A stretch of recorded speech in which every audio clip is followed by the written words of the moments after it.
Welcome to Women of the Metaverse. I am Cheryl Laidlaw. I am Angela Harkness. We have been and are still on a journey to discover the Metaverse, Web 3.0, NFTs, and anything that we are required to know to join this world. From this podcast, we will help you to unlock how the Metaverse is going to impact your brand, your business, and even your personal life. Join us as we take the mystery out of this new digital universe. Welcome to episode 8 of Women of the Metaverse. In this episode, we are going to be discussing worries and fears that have been expressed to us since we have been doing the podcast. Do you want to kick us off, Cheryl? What's the first fear? Right. One of the most frequent worries that are expressed to me is the fear of living our lives there and that human contact will be a thing of the past. Andrew and I have discussed this and feel like most things in life, food, social media, and work, we need to have the right balance. What do you think, Angela? I think it will help people that can't get out of the house. I think that's a really important one. Maybe they're introverts, they struggle to make friends. Even as we are now in this age, there might be a time where we are less mobile. And I think the metaverse can maybe create a space for people who might feel lonely to feel less lonely. I think it's a place that you can socialize, and I think that people create balance for themselves anyway, don't they? Yeah. I've been out in the garden today. I could have sat in today and been on the metaverse, but I've been a deadhead in my roses. So, Nice I think, little balance there. I think people find balance. I don't think people will totally just completely live there. But if you're lonely, I think it's a great place to just, deal with social anxiety and not have to go out. The next concern, then obviously, I think this might even be one of the main ones, is worry over children spending their time there and spending time with their friends outside. But I don't think all children are going to be interested in. And I read a really interesting debate on a forum because a woman was talking about her 8-year-old child and gaming, and she was really worried because like, it's all he goes on about. He doesn't want to go out. If we ever go out as a family, all he talks about is coming home and playing on his game. And there were so many women that responded to this forum saying, don't worry about it. My child was like that at 8-9 years old. But once they started to get to 12, 13, 14, where they had more independence and they could go out with their friends, actually they themselves balanced themselves out. So I think it's the same. I think the minute a child can start going out with their mates or girls can go shopping with their friends, I think actually they taste change, don't they? When you're a teenager, you just want to be away from your parents, don't you? I agree. I mean, the last 10 years has been all about screen time. Oh, do you limit the screen time? Do you not limit the screen time? I don't have children, so Me neither. this goes over my head. Well, not completely, but I understand it. But then you see videos of Gary Vee saying, let them. Don't limit their time. If they're enjoying it, it might be something that they progress to in their later in life. And so again, can't really comment too far on that. I think it's about balance though, isn't it? It's about just teaching balance, and then I think people find their own balance in their life at whatever age they are. So, I don't think the metaverse is going to add to that more. I think people will still want to do other things as well. I agree. What about women in business? What are the sort of concerns and fears that you're hearing from some of our community?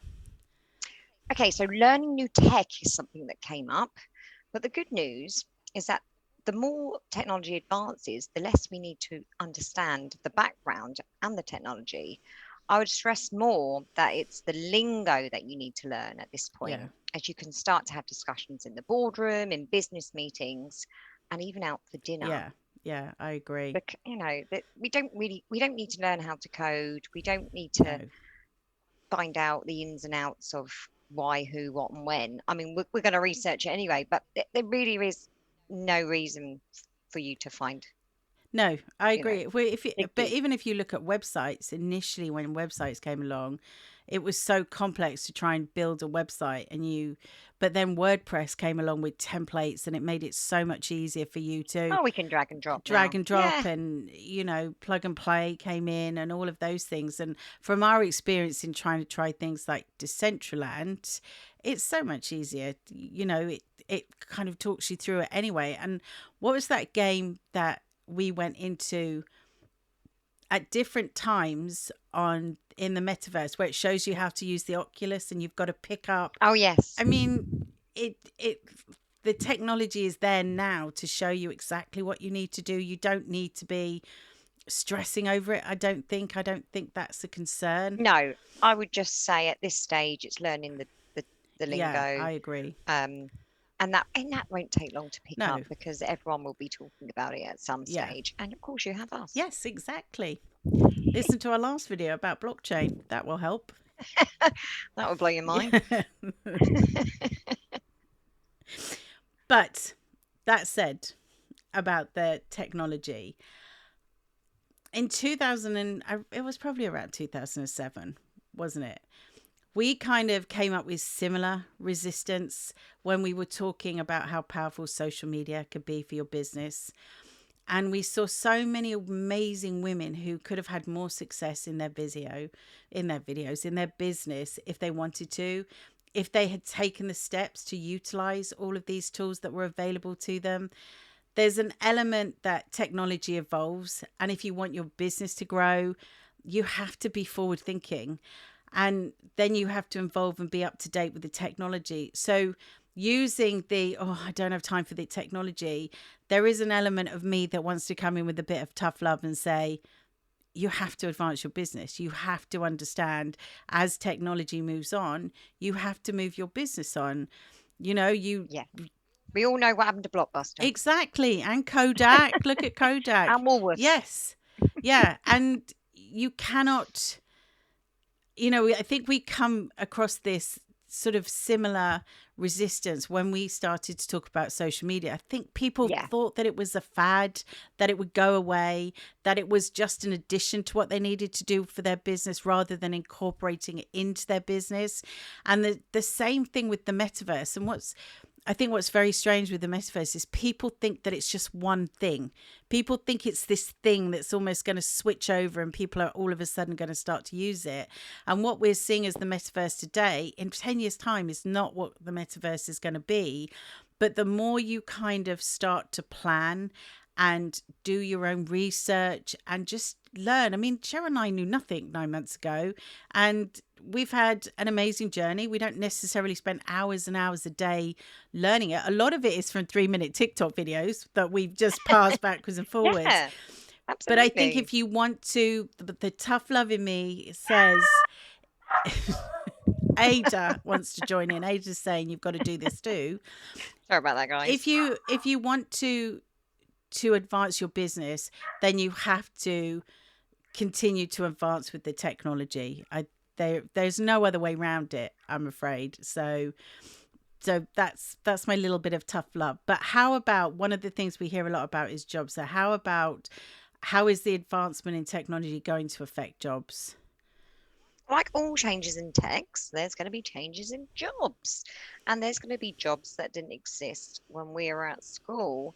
And I've done a little bit of research and had a little look at what jobs we can expect in about 8 to 10 years' time. Wow. So we've got a metaverse planner, an ecosystem developer, a metaverse safety manager, Wow. Yeah.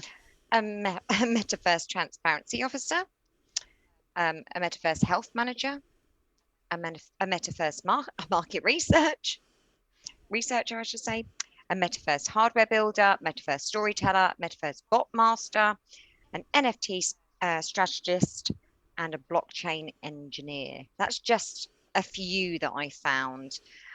So with everyone saying, "Oh, I'm scared it's going to take our jobs away," there's so much more going in to Yeah. the job Yeah. world. Yeah. And it's transferable skills as well. that you can take from what Absolutely. you're doing now.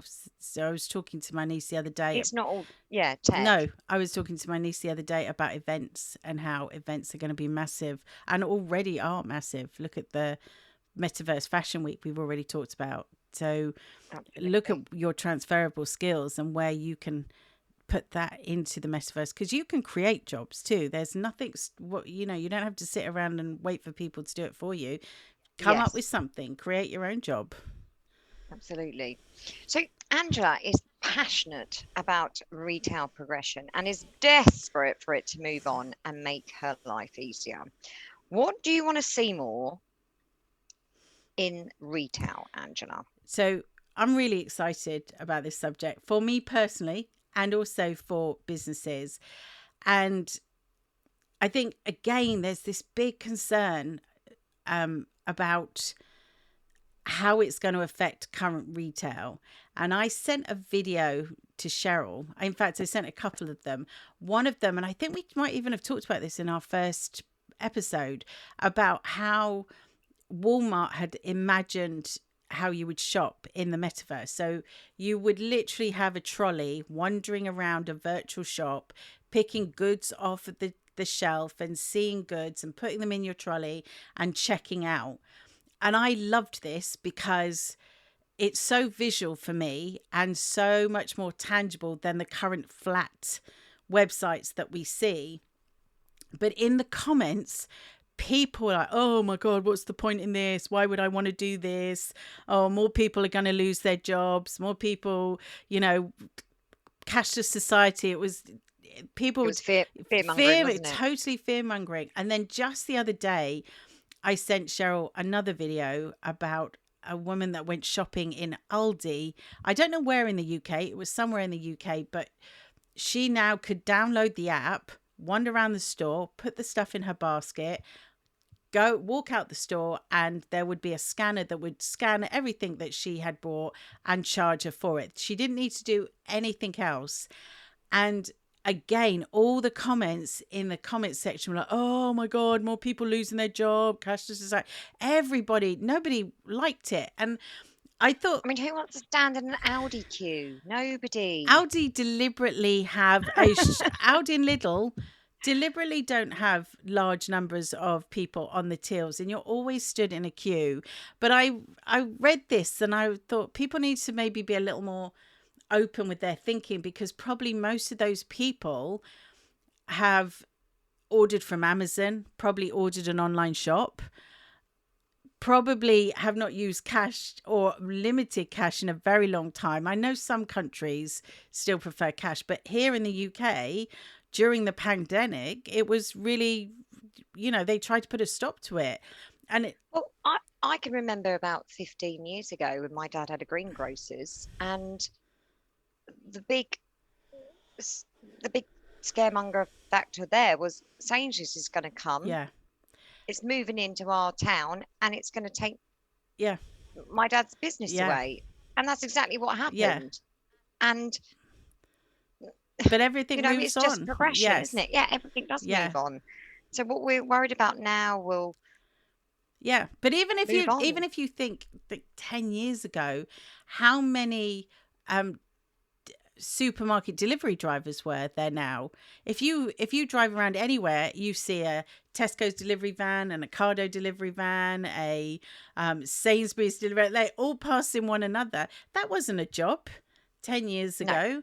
So in terms of retail, personally for me, I'm really looking forward to just one having that walking out the shop with just one, yeah, or not even going yeah, at all. yeah, not even going, or literally walking around and I don't need to do anything other than pack my shopping and put it in the car, and I'm already charged for it. But Yeah, also those tangible things, like having a virtual room where I can put a sofa into it and go, oh yeah, that goes, it fits, it suits it. You can actually see it against other things, because I don't know if you're like me, I've very often brought things where I thought it was one size and it turned out to be minuscule, because I don't know the difference between you bought a mini sofa, yeah, right? yeah. But don't you do the same thing? Don't look at the sizes. So you end up with something that's 25 mil where you actually wanted a litre, and you've got this teeny tiny bottle of something where you wanted to be. Or it's the other way Yeah. around. You've bought a whole, Yeah. 6 months supply of something. Yeah. You're like, oh. Yeah. So those sort of things, I think it will have an impact on. But I think if you are in retail yourself, this is the time where you can't be resistant to the technology that's coming along. There is so much you can do with your own retail using the metaverse, using new technology that's available to you. Because one of the things we saw in the pandemic was that there were so many retail, big and small, that weren't up to date with their technology and then really suffered because of the pandemic, because they didn't even have the basics like online shopping available. And I think the options now for you in the metaverse are amazing, just amazing. And you have to get on board and do your research, because there's so much more. Your little shop in a village could be something that sells worldwide because you use the technology that's available to you. So I'm really excited, and just can't wait to see what happens in retail. It's going to make my life easier. I'm excited about it. And the jobs will exist, because you can even work in the metaverse now as a host or in retail. We've talked about the young, Especially if your customer service skills are up to scratch. exactly. And also we talked about the young college or high school student that worked in Subway. Those type of roles also will be available. So I don't think there's anything to worry about with retail. I think it's going to get bigger and better. So that's my little rant about it anyways, though. What are your last thoughts, Cheryl? End us on something Okay. profound. The unknown is always scary. The human race doesn't like change, but this is our opportunity as female business owners and leaders to shape the metaverse around us and not let us be shaped by the metaverse. Everyone is worried because they don't feel like they are in control, and educating yourself whilst it's still in its infancy is going to help you enjoy, grow your business, and build a community. Well said. I thank you. So, thank you for listening once again. Join us next week for more positive metaverse findings. We'll see you then. Bye. Bye for now. Thank you for listening to this episode of Women of the Metaverse. You can find all information, links, and people we talked about in the show notes on our website. If you have enjoyed this podcast, please comment and subscribe. Join us again in the next episode as we continue this exciting metaverse journey.